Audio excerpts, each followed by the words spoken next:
Look closely. What do we all have in common? No matter what corner of the world you live in, you need food, water, shelter, and money. Half of every transaction involves money in exchange for goods or services, stocks, a loaf of bread, illegal drugs. You gotta pay for it. We spend much of our lives chasing money to make a living and accomplish our dreams. But it's also an instrument of destruction. Some might say evil, driving criminals to lie, steal, and even murder. The existing banking system extracts enormous value from society, and it is parasitic in nature. Money is a catalyst for the worst and the best of human endeavor. Before civilization, we created currency, fuel for wars, the path to power, champion and enemy of innovation. Money is so integral to our society and our global economy that its true nature remains a mystery to most.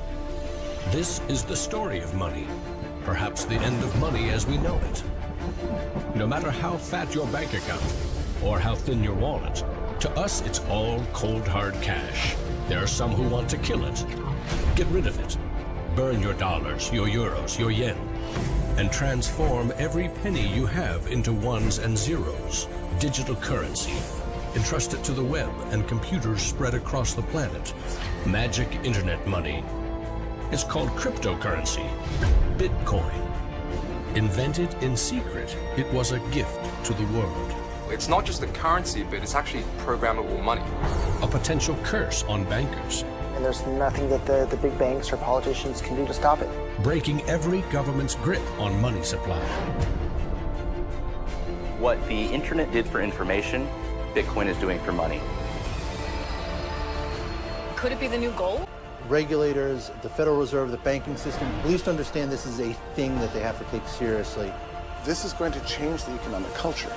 Bitcoin could be a microeconomic miracle worker, and it could be a macroeconomic wrecking ball. Is Bitcoin the currency of the future? A godsend for criminals? Or a recipe for financial disaster? If you trust your money just as it is, we have a little story to share. Understanding the way markets work can be difficult. Throw on nuanced approaches like decentralization and cryptocurrencies, and things can seem even more complicated.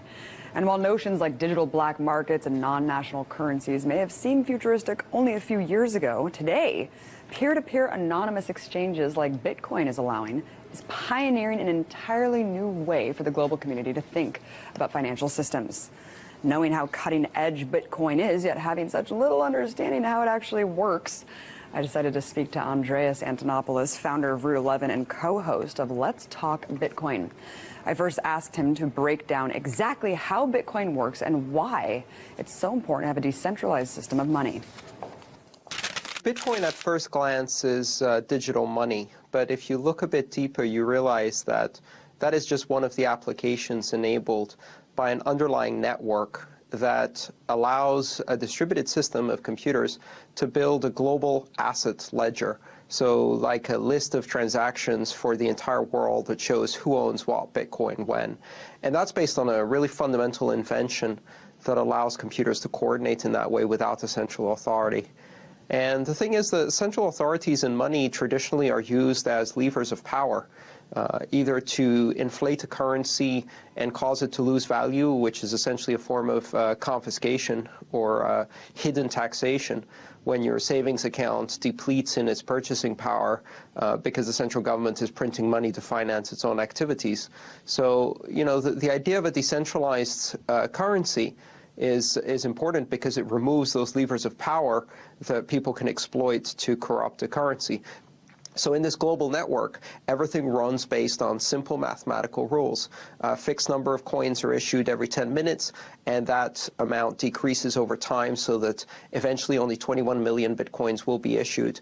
And that creates a fixed monetary supply which has some interesting characteristics from an economic perspective. And all of this is done simply by consensus. It's impossible to cheat the system because once you've done the work, it's in your interest to actually get the system reward rather than try to cheat the system. Can you elaborate on how centralized systems don't exist in nature?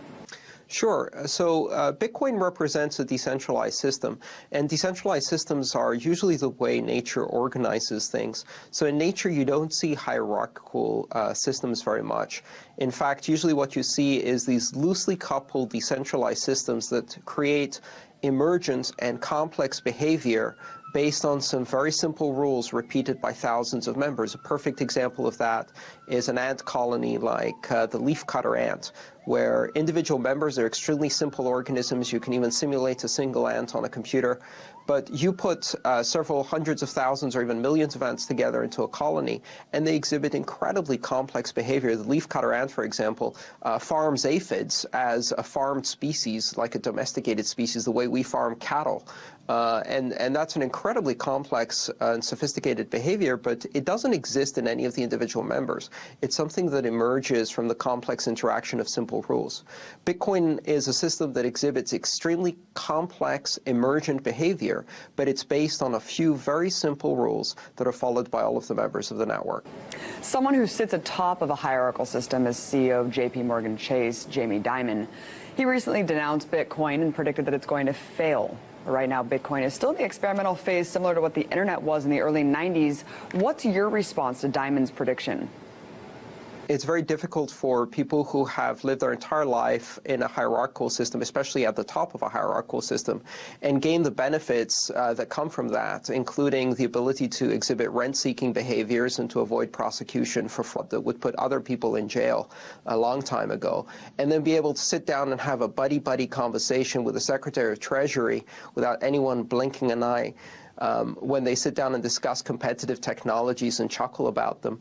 I don't think Jamie Dimon really understands Bitcoin, but that's not surprising.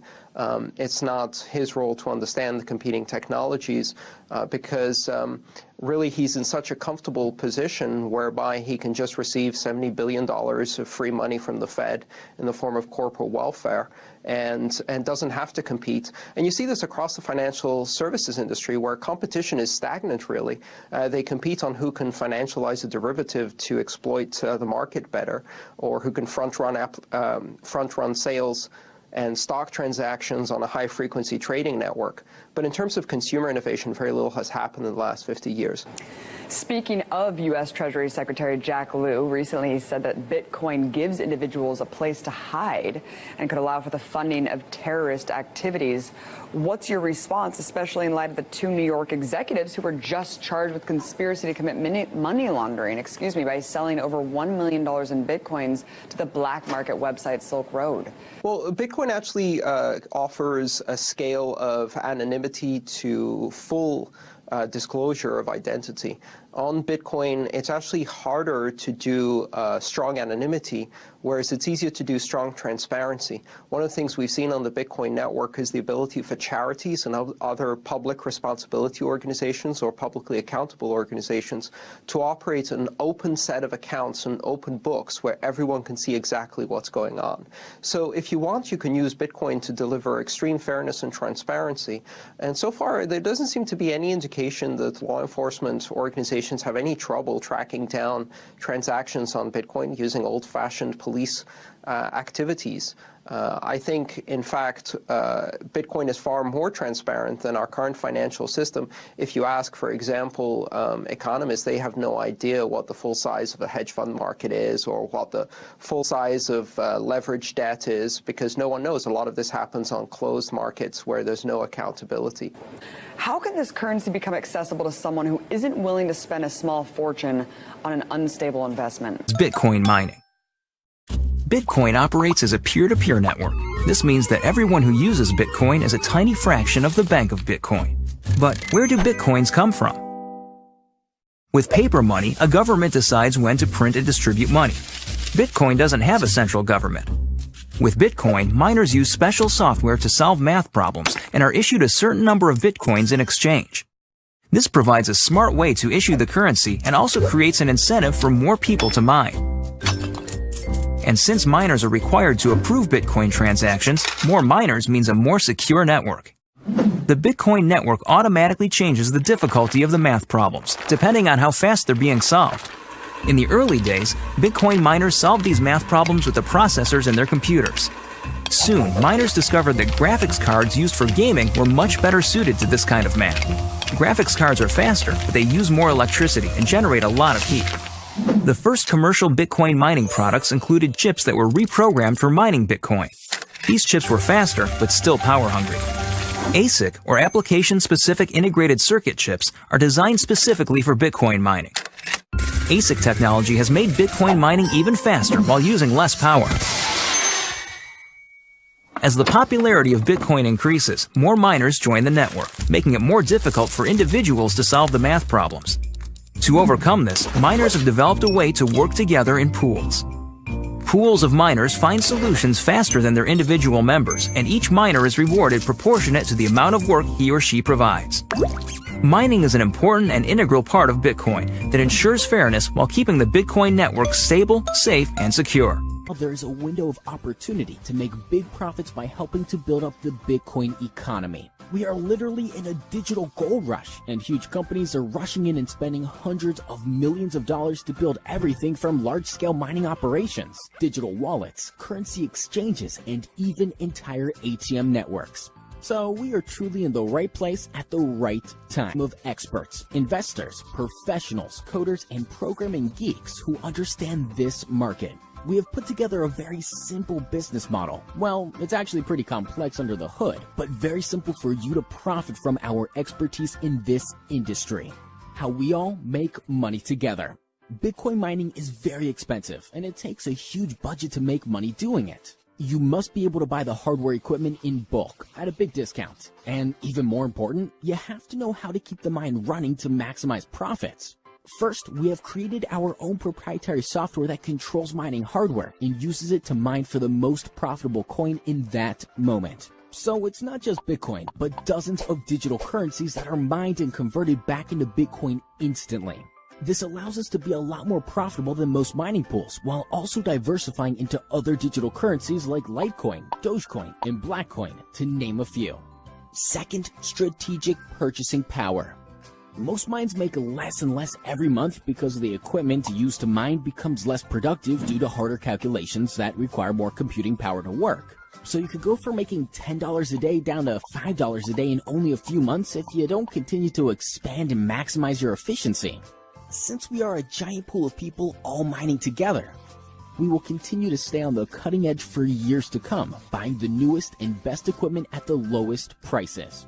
Third, we pay referral commissions. You can get paid for referring new BitClub Club members. Not only will you get paid when someone you refer buys a share of the mining pools, but you will also get paid on all the coins they've earned and are reinvesting too. This can get really big just by sharing it with a few people.